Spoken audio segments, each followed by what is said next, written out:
teraz vznikla ďalšia taká horúca téma okolo technického dopingu. Čo si o tom myslíš? Ja neviem, akože...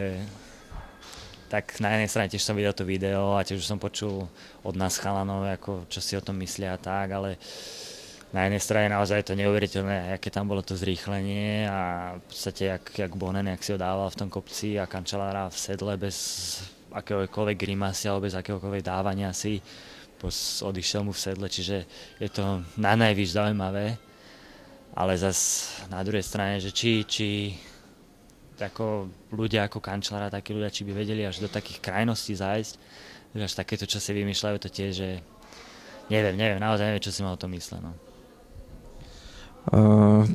Ty, ako viem, tak si zásadný odporca dopingu, klasických tých sypačiek.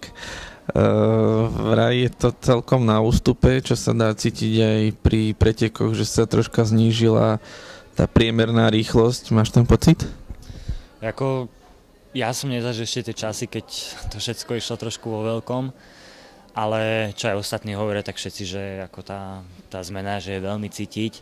My sme už došli do toho systému vlastne 3 roky, už keď jazdíme, tak už v podstate tá čistejšia cyklistika, ale tak či tak nejakého Ricarda Ricka, takých som ešte zažil.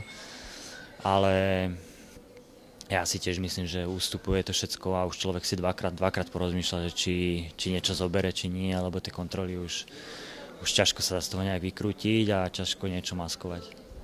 Ale asi, že aj teraz, keď si zranený, že kde sa nachádzaš a tak? Presne tak, ako ja musím mať každý deň rozpísané, kde som, kde sa nachádzam a oni môžu hocikedy zazvoniť doma a musím mu dodať vzorku. Stalo sa ti to niekedy? Prepadli ťa takto doma alebo niekde na dovolenke? Hej, ako v Belgicku párkrát nás prepadli, keď sme tam bývali a teraz aj na Slovensku dokonca už minulý rok došli. Z Viedne si dali tú námahu, že došli až sem a ešte ďalšia vec, čo bolo tiež zaujímavé, že fakt si dajú námahu tí kontrolóri, že boli sme v Juhoafrickej republike na sústredení v horách, v malej dedinke a vlastne tam na ten hotel došli a že cestovali, potom cestovali neviem koľko hodín len za nami, tak sme boli akože radi. Čiže ale naozaj, jak hovorím, tie kontroly zintenzívnili sa a je to asi aj cítiť. Tak človek si s nimi teda už je troška srandy. Hej, presne tak. Ako oni tiež robia si svoju prácu, človek to musí tak brať. Oni tiež nepotrebujú nás otrovať alebo niečo také, ale keď to pomôže tomu športu, že bude čistejší, tak nemáme s tým problém. Dobre, Peťo, ďakujeme ti. Nech si sa teda rýchlo vyliečiš a nech ti to potom dobre šlape. Ďakujem.